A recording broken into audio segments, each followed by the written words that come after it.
자, 시작해보도록 하죠. 오늘 55페이지 수락 해야 할 차례입니다. 지난 시간에 제 막내가 한번 끝내봤고요. 3번 문제 좀 남았죠? 요 3번 문제 좀 남은 것 같은데? 마무리 안 한 것 같은데? 그래서 요거까지 A 씨와 A를 비교했을 때 이거 정답밖에 안 나오고 났거든요. 지난 시간에 이거 하고 마무리해 보도록 하겠습니다. 자, A는 이 시가의 형식적 특징을 계승했다고 볼 수 있다. 그러면 이 시가는 형가고요. 그죠? 보통 형식적 특징을 계승했다라고 얘기하는 건 시조를 얘기해요. A는 시조예요, 아니에요? 시조는 아니에요. 그래서 틀렸고요. 2번 이 시간 색채 이미지를 활용하여 삶을 긍정적으로 바라보는 말하니의 태도를 드러내고 있다.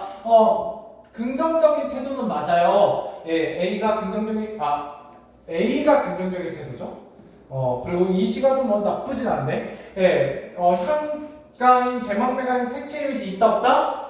딱히 없습니다. 여러 가지 비유들은 쓰이지만 이거 뭐에 대한 설명이에요? 이거는 A에 대한 설명입니다. A에는 푸른 하늘, 푸른 별, 뭐 이런 푸른색 색채 이미지가 쓰이죠? 그래서 이건 A에 대한 설명이라고 보셔야 되고요. 자, 3번 이 시가와 달리 A의 말하니는 자연의 영원함을 깨닫고 자연의 영원함은 둘 다 없어요. 자연의 영원함은 인생의 덧없음 같은 경우는 조금 있습니다. 어디에? 제 막내가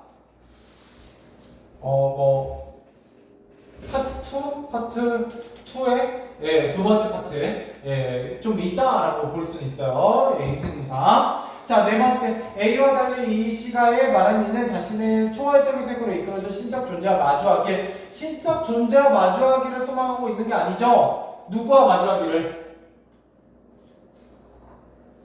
누이와의 재회를 소망하고 있다. 이렇게 고쳐야 맞는 얘기가 되겠네요. 정답은 5번이죠. 이 시가 A의 말하는 이 모두 안타까운 상황, 부정적인 상황에 처해 있지만 이를 이겨내는 숭고한 의지가 보이고 있다. 이렇게 보시면 되겠습니다. 신성적인 들길에 서서 같은 경우도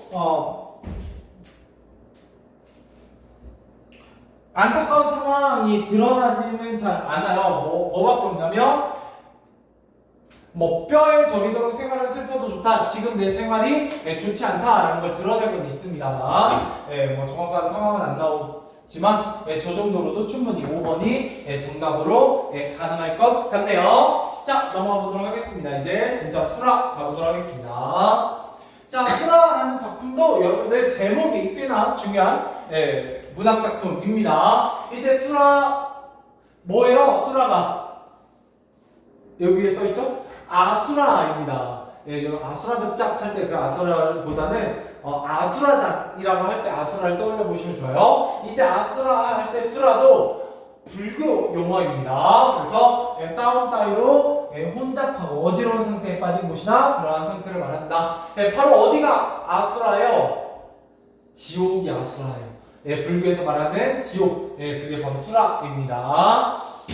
자, 그래서 여기서 몇 가지만 좀 미리 얘기해보고 가보도록 하죠. 여기에 배경은, 시적 배경은 1930년대입니다. 30년대. 일제강점기이고요.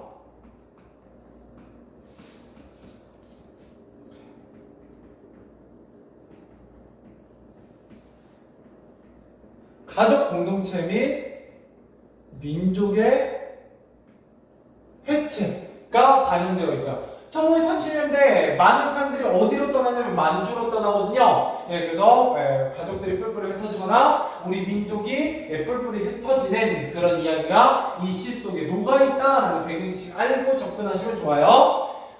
그 다음에 두 번째 뭐 알고 계시면 좋냐면 제재는 이 시의 제재는 특이하게도 거미 가족의 헤어짐입니다. 근데 이 거미 가족이 결국 누굴 뜻하냐면 우리 민족을 뜻한다. 이렇게 보시면 되겠고요. 그 다음에 마지막 주제까지 쓰고 시작해보죠. 주제는 가족 붕괴에 대한 안타까움과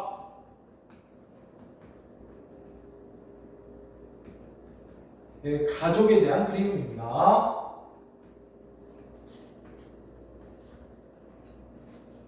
네, 가족에 대한 그림.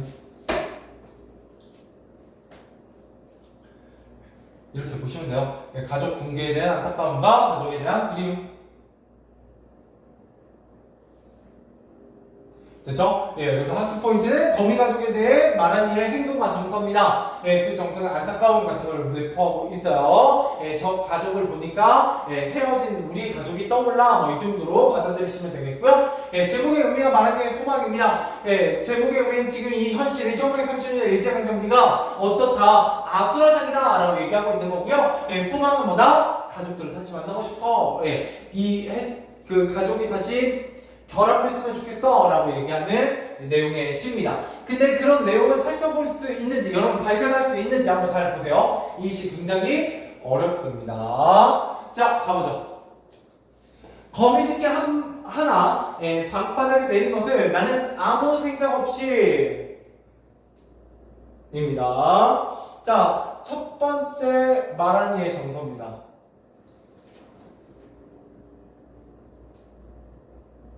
네, 첫 번째 말한 이의 정서는 무심해요. 관심이 없습니다. 그죠? 평소에 사람들이 거미에 대해서 딱히 관심을 갖지 않죠? 첫 번째 말한 이의 정서는 무심함이고요.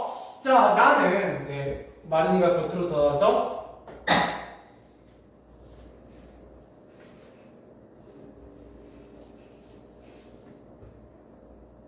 겉으로 드러났고, 자, 문 밖으로 쓸어버린다 라고 얘기하고 있어요. 이게 행동 1이에요. 말하는 행동 1. 자, 뭘 하게 되냐?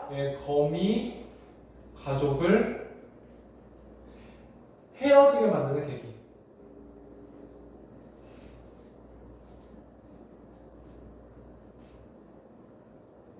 입니다. 그러니까 거미가 한 마리 내가 방에 있는데 나온 거죠. 그래서 아무 생각 없이 거미를 쑥 하고 방 밖으로 쫓아냈어요. 그때가 바로 언제냐? 차디찬 밤입니다. 차디찬 밤. 얘는 크게 두 가지인데요. 시간적 배경이고요. 두 가지 의미가 있습니다. 첫 번째는 화자의 냉정한 모습이고요. 냉정함. 을 뜻하고 또 하나는 일제강점기 라는 시대 상황에 대한 부정적인 정서가 반영되어 있는 시간적 배경입니다. 여기까지 됐죠? 자, 언제인가 새끼 거미 쓰려는 한 곳에 큰 거미가 왔다라는 거예요. 자, 이 큰 거미 화자는 이 거미를 어미라고 생각하는 대상입니다. 진짜 어미인지는 알 수 없죠. 근데 그 작은 거미를 쫓아냈더니 그 자리에 큰 거미가 왔다는 거예요. 그랬더니 나는 어떤 감정을 느끼게 되냐? 가슴이 짜릿한다 라고 얘기하게 됩니다. 이게 이제 두 번째 정서예요. 얘는 연민입니다. 불쌍히 여기는 마음. 왜요? 어미가 새끼를 찾으러 왔구나. 근데 내가 그 새끼를 방 밖으로 쫓아냈구나. 언제? 차디찬 밤에 라고 얘기하는 거예요.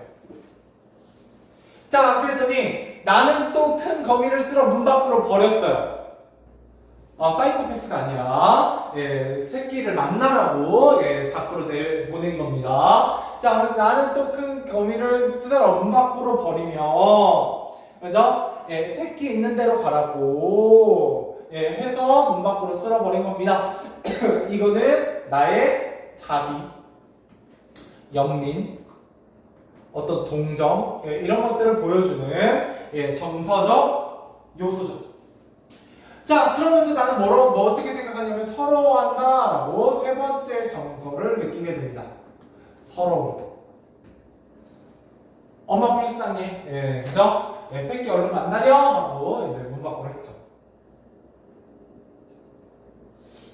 자, 그러고 나서 끝난 줄 알았더니, 자, 이렇게 해서 아린 가슴이 싹기도 전이다. 괜찮아지기도 전에 이 짜릿한 정서 이제 아린 가슴으로 연결되고 있고요. 그죠? 서러움이요. 그죠? 예, 가슴이 아니죠? 예, 가라앉기도 전에 자, 어디에서 좁쌀만한 한 알에서 가재 이제 막 뛴 듯한 발이 채 서지도 못한 무척 작은 새끼 거미가 이번에 큰 거미 없어진 곳으로 와 아물거린다. 그죠? 네, 좀스럽게 움직이고 있다. 자, 이제 여기는 어때요? 굉장히 길죠? 새끼 거미에 대한 수식어가 많습니다. 네, 수식어가 되게 많아요. 네, 그 이유는 뭐 때문이다? 네, 거미에 대한 말하니의 연민이 드러나기 때문이죠.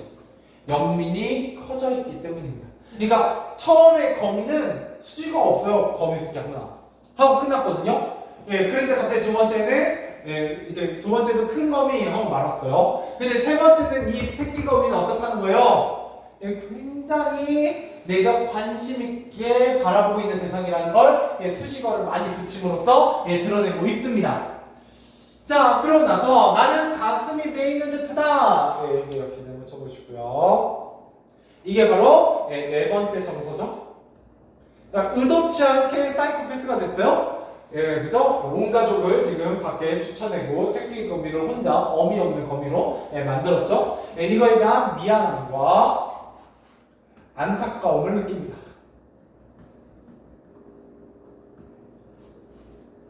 미안함과 안타까움. 자, 내 손에 오르기라도 하라고. 예, 그죠? 이제 내 손에 오르렴. 이거는 도와주고 싶은 마음이죠.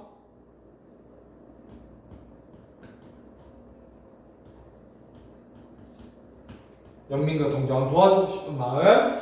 나는 손을 내어 미나 분명히 울고불고 할 이 작은 것들. 이제 어미거미를 찾지 못해서 울고불고 할 이 작은 것은 나를 무서이 달아나버리며 나를 서럽게 한다. 역시 서럽게 한다. 내용 적으시고 다섯 번째 정서 서러움입니다.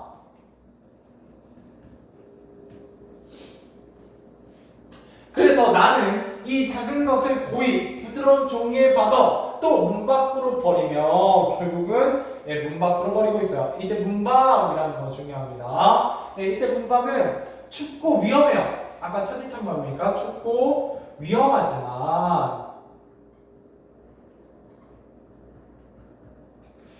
위험하지만 어때요? 가족이 다시 만날 수 있는 공간이죠. 그러니까 마냥 부정적인 공간은 아닙니다.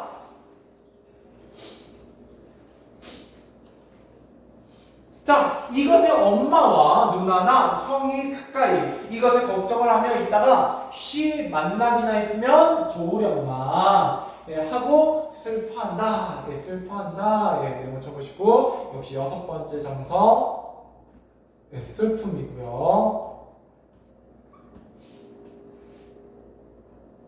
자, 여기서 이제 정리해보면 자, 거미를 의인화하여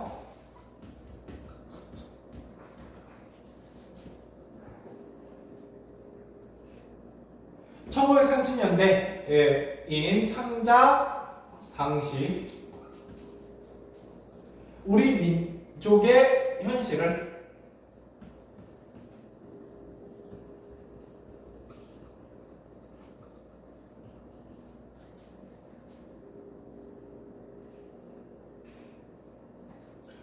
드러냅니다. 그러면서 이제 주제는 뭐가 된다? 가족, 공동체의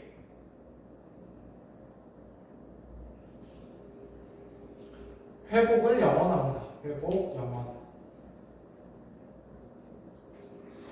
가족 공동체의 회복을 염원하고 있다.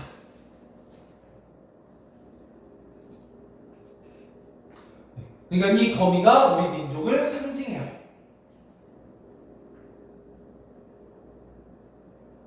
됐죠? 쉽다면 되게 쉬운 시고요. 거미가 그죠? 이렇게 얘기하면 좀 어려운 시가 될 수도 있습니다. 자, 학습곡 가서 정리해 보도록 하겠습니다. 자, 학습곡에 보시면 거미 가족에 대한 마라니의 행동과 정서. 그러니까 이 시에서는 이 시를 파악하기 위해서는 마라니의 행동과 정서를 중심으로 파악해야 된다라고 보시면 되겠습니다. 자, 그래서 1년 거미 새끼 문 밖으로 쓸어버리죠. 아무 생각이 없이 나는 굉장히 무심함을 느끼고 있고요. 이어서 큰 거미가 나옵니다. 그죠? 그래서 새끼 있는 대로 가라고 하면 문 밖으로 버리게 되고요. 그러면서 내가 매우 찌릿해요. 마음이 영민과 서러움을 느끼게 되죠. 3회는 무척 작은 새끼 거미가 나오면서 보드란 종이에 받아 문 밖으로 버리며 가슴에 매이는 듯이 굉장히 슬픔을 느끼고 있어요. 그래서 어떻게 되고 있다? 갈수록 정서가 심화되는 무슨법? 점층법이라고 볼 수 있습니다. 정서가 점점 고조된다. 나의 슬픔이 고조된다. 이렇게 보시면 되겠고요.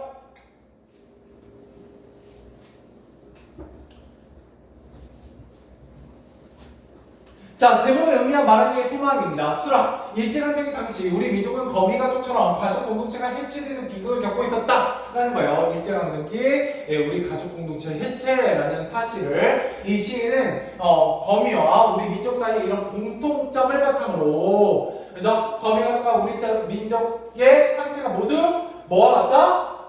수라와 같이 큰 혼란에 빠져있는 상태다라는 걸 표현하기 위해서 이런 시를 지은 거다. 그러니까 우리 민족이 처해 있는 상황이 이 거미가 처해 있는 상황처럼 마치 수라와 같다, 난리와 같다라는 겁니다. 자, 그러면서 시인은 그저 시적화자는 그 거미를 문 밖으로 내보냄으로써 비록 춥고 어려운 현실이지만 가족을 만날 수 있는 곳에서 가족 공동체가 회복되길 바라는 소망을 갖고 있습니다. 자, 마라니가 거미 가족이 다시 만나기를 기원하는 것은 곧 우리 민족이 공동체적 삶을 회복하길 바라는 마라니의 소망이 나타난 것으로 볼 수 있다라는 거예요.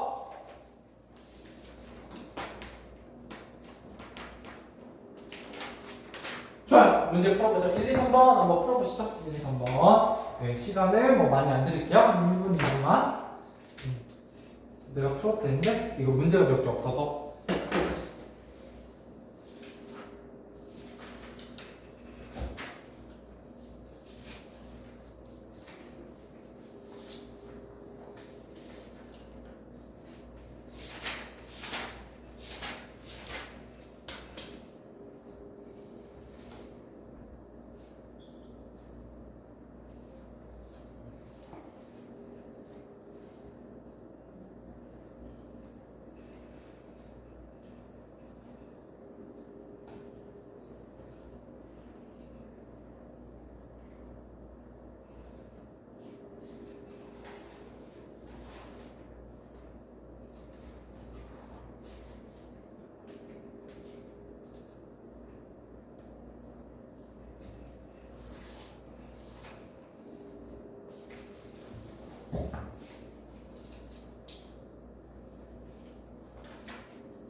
자, 한번 볼까요? 1번 이 시를 이해한 내용을 알맞지 않은 것. 자, 1, 2, 3면 모두 마라니가 시 속에 등장한다 라고 했을 때 여기 나, 그죠? 나, 그 다음에 나 이렇게 등장하고 있기 때문에 마라니를 중심으로 파악하는 게 굉장히 중요합니다. 2번 1년에서 3년으로 갈수록 마라니의 정서가 심화되는 정증법이라고 보시면 되겠고요. 3번 1, 2, 3년에서는 각각 마라니의 동일한 행위가 반복된다. 그쵸? 거미를 만나고 거미를 문 밖으로 쓸어내는 그런 행위가 반복된다 라고 얘기할 수 있겠고요. 자, 4번 1, 2, 3년에서는 공간의 이동은 없죠? 내 방 안에만 있어요. 뭐 굳이 따지면 시간의 흐름은 있긴 한데 뭐 아침에서 밤으로, 밤에서 아침으로 막 이렇게 변하고 있지는 않기 때문에 예, 시간의 흐름이라고 말하기도 조금 애매한 부분이 있습니다. 자, 그러면 2번입니다. 다음 시어 중 마란이가 거미가족에 대해 느끼는 정서의 성격이 다른 것은? 이라고 했습니다. 자, 1번 예, 아리가슴. 그래서 서러워한다. 아무 생각이 없다. 가족 짜릿하다. 메인한테다. 당연히 아무 생각 없다. 틀렸겠죠? 네. 자, 그 다음 넘어가 보도록 하죠. 자, 3번. 예, 이 시에서 거미의 가족을 대상으로 마란이의 소망이 형상화된 시행을 찾아 쳐도져가 끄덕져를 쓰시오. 예, 가족들이 만나렴이라고 얘기하고 있으니까 예, 제일 마지막 두 줄이 되겠죠? 이것에 슬퍼한다. 네, 좋습니다. 넘어가 보도록 하죠. 자, 마란이 이를 중심으로 이 시의 내용을 정리해보자. 결국 이 시는 계속해서 이 마란이의 행동과 정서를 중심으로 예, 정리하는 시입니다. 자, 마란이가 바라보는 대상은 1년생 거미 새끼고요. 예, 2년에서는 큰 거미겠죠? 예, 큰 거미. 그죠? 3년은 물적 작은 새끼 거미였고요. 행동 문 밖으로 쓸어버렸다. 새끼 있는 데 가고 문 밖으로 버렸다. 예, 보드론 종이에 받아 문 밖으로 버렸다. 예, 마란이 정사는 무심함, 동그라미 더 좀 더 커지죠? 가슴이 짜릿함, 서러움, 가슴이 심, 메인. 네, 이렇게 예, 보시면 되겠습니다. 자, 그 다음 넘어와서 자, 2번 다음은 이 시가 창작된 당시의 시대적 상황이다. 이를 바탕으로 다음 활동을 해보자. 자, 이 시의 제목이 수라는 싸움이나 그 밖의 일로 예, 큰 혼란에 빠진 곳, 그죠? 큰 혼란에 빠진 곳이라는 의미를 갖고 있어요. 예, 또는 그런 세계나 그런 그곳에 타는 존재들을 의미한다. 이 시가 창작된 1930년대는 예, 20년이 넘는 식민 통치하에서 일제의 수탈이 절정에 이른 시기로 생계를 유지하기 어려워진 가족이 해체되는 비극적 상황이 빈번하게 일어났다라는 거예요. 자, 그래서 시인이 이 시의 제목을 쓰러진 이유입니다. 자, 시인은 가족들끼리 흩어져 혼란에 빠진 거미 가족의 모습을 통해 일제의 수탈로 가족이 해체된 누구의 모습을? 우리 민족의 모습을, 우리 민족의 모습을 표현하고 있다. 그리고 이런 상황이 마치 큰 혼란에 빠진 것과 같다고 생각하여 수라라는 제목을 지은 것일 것이다. 자, 이 시를 읽고 어떤 감정이 들었는지 이야기해보자. 자, 이 시를 읽고 마음이 아팠다. 가족을 잃은 새끼거미, 새끼를 찾으러 온 어미거미, 가족을 찾으러 온 더 적은 새끼거미의 모습이 머릿속에 그려져 가슴이 찡하고 슬퍼졌다. 또한 창작 당시의 시대적 상황을까지 알고 나니 가족이 뿔뿔이 흩어져 살아야 했던 일제강점기의 우리 민족의 모습이 연상되어 당시 현실이 매우 비극적이라는 생각이 들었다. 가족이 잃은 우리 민족의 절망적인 현실 속에서 얼마나 좌절했을지 생각이 너무 안타까웠다. 결국 이 거미 얘기에서 뭘로 확장되고 있다? 일제강점기 우리 당시 민족의 모습으로 확장되고 있어요. 자, 그 다음에 큰 3번. 자, 다음 내용을 참아야 슬프지만 아름답다고 느꼈던 경험을 떠올려보자. 됐고요. 이런 건 이제 심리적 체험이라고 해요. 좋아요. 1, 2, 3번 풀어보시죠. 1, 2, 3번. 네. 역시 1, 2분만 하고 오늘 흥부 좀 조금만 건드리고 마무리할게요. 네, 풀어보세요.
자, 가보도록 하겠습니다. 1번입니다. 이 시에 말한 이의 행동과 그에 담긴 정서가 알맞게 연결되지 않은 것을. 자, 1번 거미 새끼를 문 밖으로 쓸어버렸다. 예, 무심했고. 그죠? 큰 거미가 옹호석을 딱 가득자를 타고 무서웠나요? 예, 무섭진 않았죠? 예, 무섭진 않았네요. 자, 그러면 2번이 예, 되겠고요.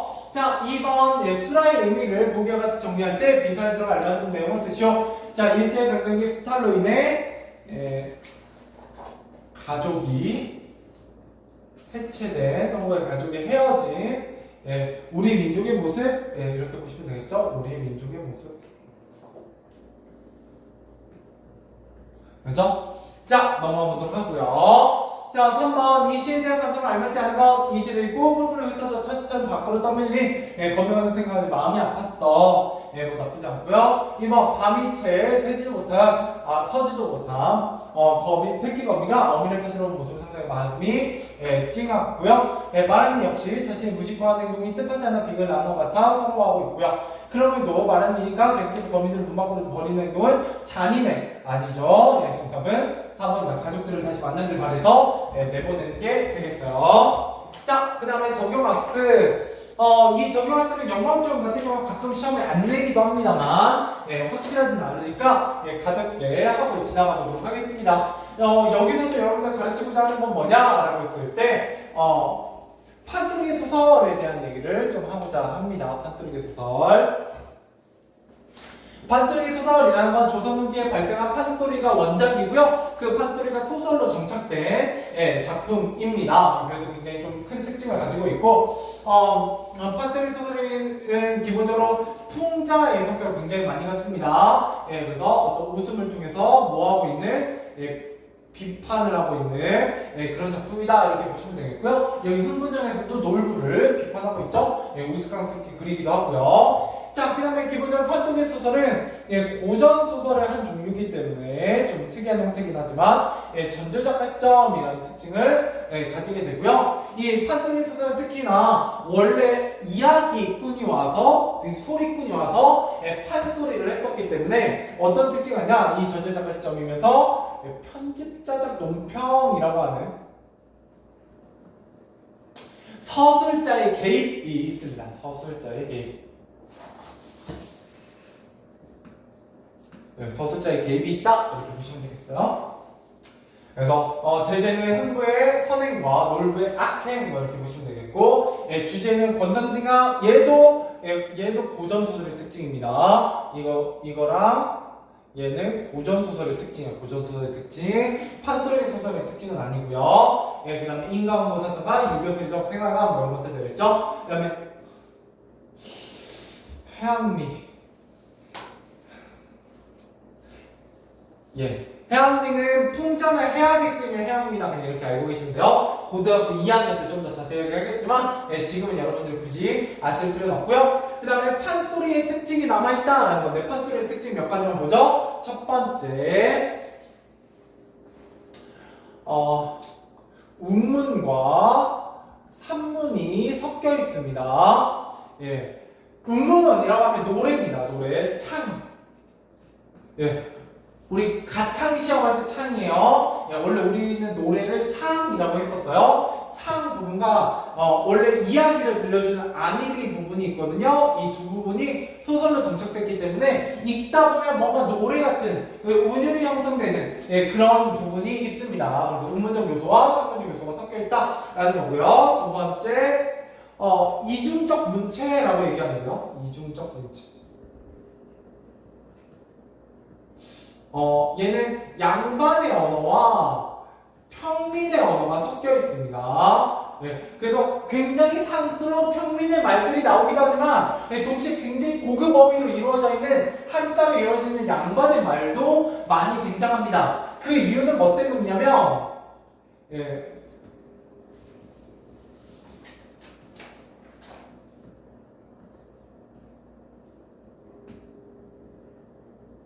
네, 판소리의 향유층 영향 때문이에요. 그러니까 판소리라는 것 자체가 양반들을 비판하는 내용이 많아서 양반들이 즐기지 않았을 것 같지만 실제로 판소리는 양반들도 굉장히 즐겨했습니다. 그래서 양반들을 위한 어떤 말투와 평민들을 위한 말투가 섞여 있다 이렇게 보시면 돼요. 예, 그래서 양반들이 즐기지 않았다라는 게 오답으로 자주 나오는 편입니다. 예, 양반들도 즐겼어요. 세 번째, 장면의 극대화가 있습니다. 기본적으로 얘는 구전되던 작품이기 때문에 판소리라는 게 어느 마을에 소리꾼이 와요. 돈 벌러 오는 거거든요. 근데 이야기를 이제 들려줘요. 이야기 들려줄 때 사람들이 좋아하는 부분이 있고 안 좋아하는 부분이 있을 거 아니에요. 그러면 좋아하는 부분 점점 어떻게 된다? 살이 붙어서 업그레이드 돼요. 재밌는 부분은. 재미없는 부분은 점점 짧아져요. 예, 그래서 장면의 극대화와 요약적 제시가 나타나게 됩니다. 그래서 재밌는 부분은 극대화돼요. 막 되게 그 장면이 막 길게 늘어져 있습니다. 근데 재미없는 부분은 요약적, 별 필요 없는 요약적 제시하는 그런 부분이 있어요. 그래서 이런 특징들이 바로 판소리의 특징인데 이 판소리의 특징이 어디에도 녹아있다? 판소리 소설에도 녹아있다라고 보시면 되겠습니다. 조금 어려운 내용이었고요. 자, 그래서 여기 보면 이와 같은 글에 대한 설명을 알맞지 않은 거 판소리 소설이고요. 행복한 결말로 보통 끝을 맺는 게 이제 고전 소설의 특징입니다. 내가 아까 고라고 했으니까 이게 고전 소설의 특징이에요. 자, 대부분의 작가 분명하지다. 작자미사 이것도 이제 고전 소설의 특징이고요. 사건의 전개가 현실적이고 필연적이다. 아니죠. 비현실적이고, 우연적이요. 이거는 고전 소설의 특징입니다. 얘도 일반적으로 문어체와 운문체가 혼합되어 있다. 이건 판소리계 소설의 특징입니다. 알겠죠? 정답은 4번. 좀 어려운 내용이었어요. 그래서 고전 소설의 특징과 판소리 소설의 특징이 좀 섞여 있었습니다. 이거 좀 보시면 좋겠고요. 자, 조금만 하고 끝낼게요. 아마 다음 페이지 58페이지 다 못 읽고 끝낼 거예요. 알겠죠? 자, 흥부전입니다. 이거는 다 알고 있는 내용이에요. 흥부와 놀부. 자, 옛날에 흥부와 놀부 형제가 있었다. 욕심 많은 형 놀부는 부모님 물려준 재산 독취자라고 흥부 가족을 집에서 쫓아낸다. 흥부는 여러 자식을 먹여 살리기 위해 아내와 함께 온갖 일을 다 해보지만 여러분 그 온갖 일을 함께 다 해요 하기는 안 하는 거 아닙니다. 가끔 이거 가지고 얘기하기도 해요. 가난의 이유가 뭐냐 뭐 이렇게 얘기하는데 열심히 일을 합니다. 자, 가난을 면치 못한다. 흥부의 자식들은 흥부와 아내에게 배고픔을 호소하고 아내는 자식들에게 집안 사정을 설명하며 타일에다가 울음을 터뜨린다. 자, 그 다음 장면 봅니다. 뭐 한 가나문단 정도까지만 마무리해보죠. 자, 흥부 아내의 말이 변하여 울음이 되니 흥부가 말없이 듣고 있다가 자리에서 일어섰다. 여보 마누라 울지 말아요. 내가 오늘 읍내를 나갔다 오리다. 읍내는 무엇하러요? 양식을 좀 구워서라도 얻어와야지. 저 자식들을 먹이지. 여보 영감 그 모양의 곡식 먹고 도망간다고 안 줄 테니 가보아야 소용없는 일입니다. 가장이 나섰네. 그게 무슨 소리? 어찌 됐는지는 가봐야 하는 일이니 장안에서 독 보나 꺼내와요. 라고 얘기하고 있죠.